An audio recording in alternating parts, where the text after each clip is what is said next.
This book comes from Harcourt, Brace and Company.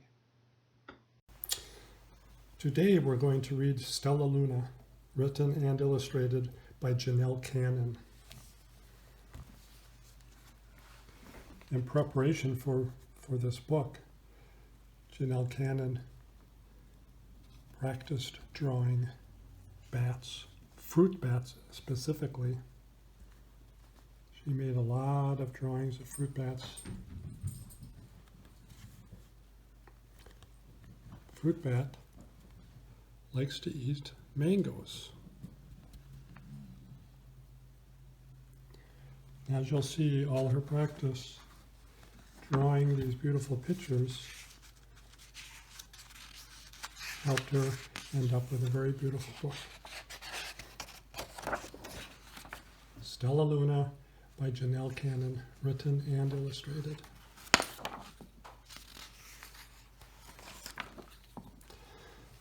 In a warm and sultry forest, far, far away, there once lived a mother fruit bat and her new baby. Oh, how Mother Bat loved her soft, tiny baby.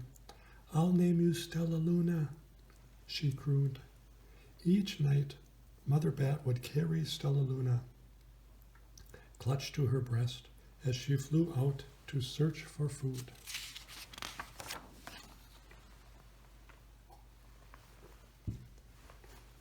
One night, as Mother Bat followed the heavy scent of ripe fruit, an owl spied her. On silent wings, the powerful bird swooped down upon the bats. Dodging and shrieking, Mother Bat tried to escape, but the owl struck again and again, knocking Stellaluna into the air. Her baby wings were as limp and useless as wet paper. Down, down she went, faster and faster into the forest below.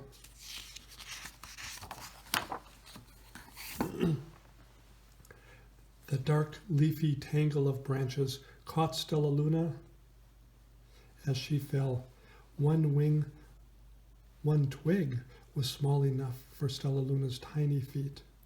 Wrapping her wings about her, she clutched the thin branch, trembling with cold and fear. "Mother," Stellaluna squeaked, "where are you?" By daybreak, the baby bat could hold on no longer. Down, down again she dropped. Flump! Stellaluna landed head first in a soft, downy nest, startling the three baby birds who lived there. Stellaluna quickly clambered from the nest and hung out of sight below it. She listened to the babble of the three birds.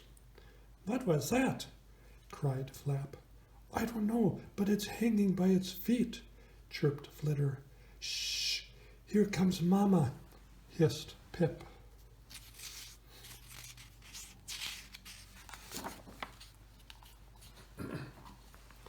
Many, many times that day, Mama Bird flew away, always returning with food for her babies. Stellaluna was terribly hungry, but not for the crawly things Mama Bird brought. Finally, though, the little bat could bear it no longer. She climbed into the nest, closed her eyes, and opened her mouth. Plop! In dropped a big green grasshopper.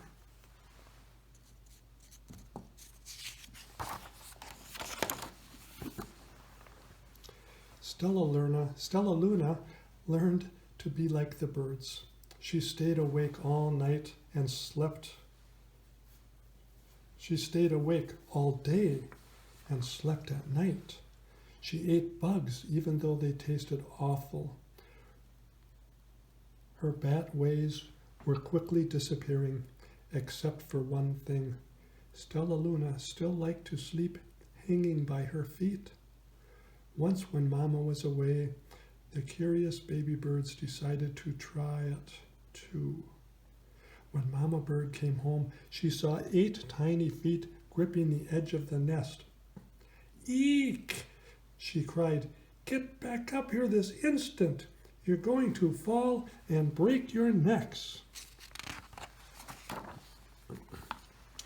The birds clambered back into the nest, but Mama Bird stopped Stellaluna.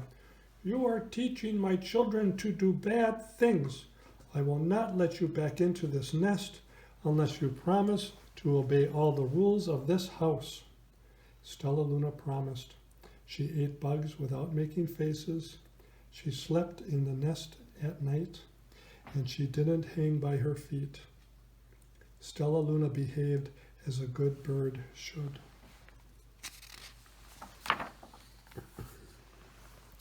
All the babies grew quickly. Soon the nest became crowded. Mama Bird told them it was time to learn to fly.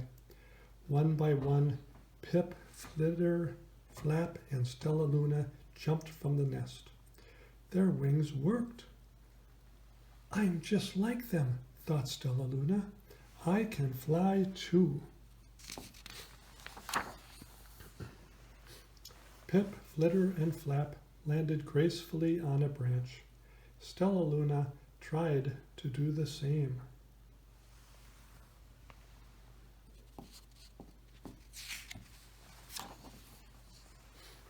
How embarrassing.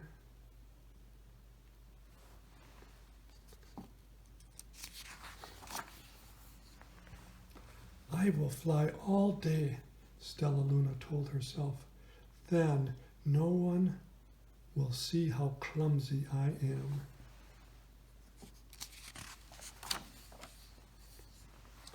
The next day, Pip, Flitter, Flap, and Stellaluna went flying far from home.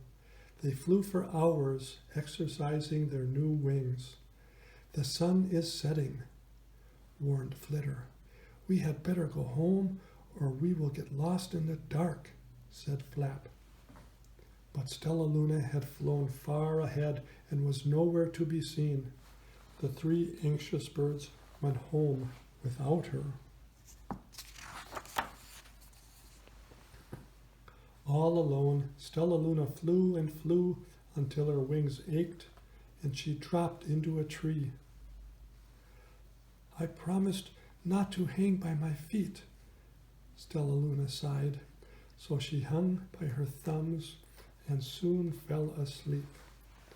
She didn't hear the soft sound of wings coming near.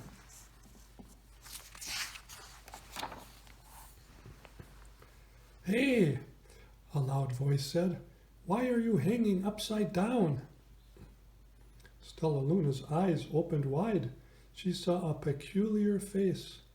I'm not upside down, you are, Stellaluna said. Ah, but you're a bat. Bats hang by their feet. You're hanging by your thumbs.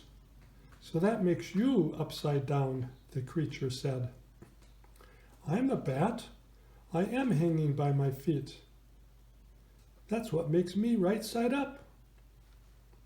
Stellaluna was confused.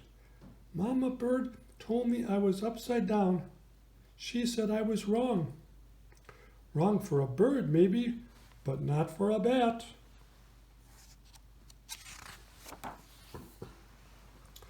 More bats gathered around to see the strange young bat who behaved like a bird.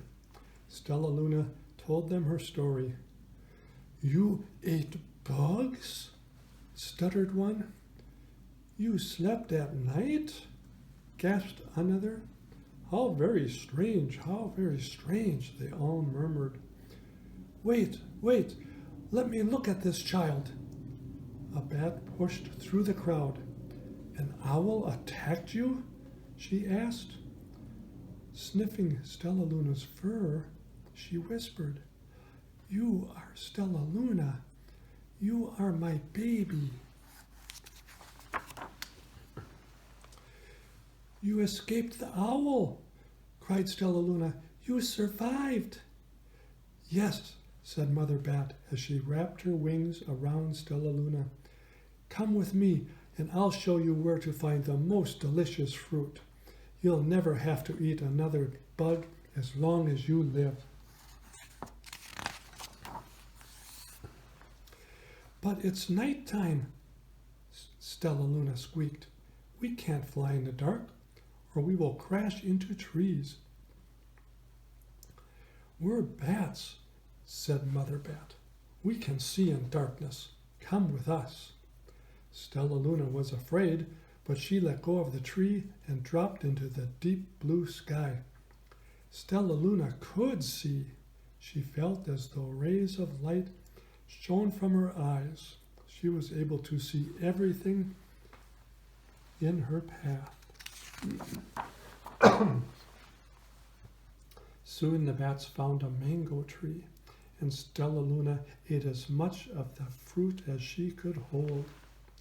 I'll never eat another bug as long as I live, cheered Stellaluna as she stuffed herself full. I must tell Pip, Flitter, and Flap.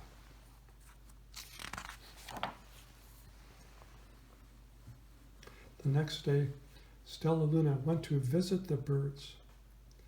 Come with me and meet my family, said Stellaluna. Okay, let's go, agreed Pip. They hang by their feet, and they fly at night, and they eat the best food in the world, Stellaluna explained to the birds on the way. As the birds flew among the bats, Flap said, I feel upside down here. So the birds hung by their feet. Wait until dark, Stellaluna said excitedly. We will fly at night.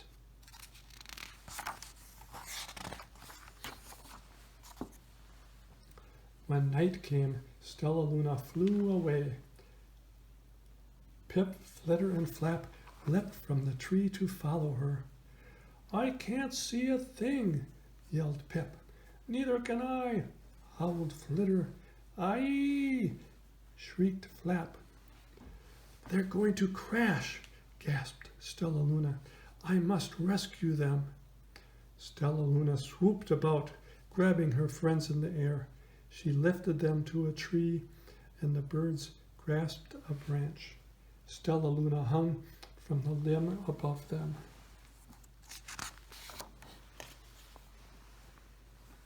We're safe, said Stellaluna. Then she sighed. I wish you could see in the dark too. We wish you could land on your feet, Flitter replied. Pip and Flap nodded. They perched in silence for a long time. How can we be so different and feel so much alike, mused Flitter. And how can we feel so different and be so much alike, wondered Pip. I think this is quite a mystery, Flap chirped. I agree, said Stellaluna, but we're friends, and that's a fact.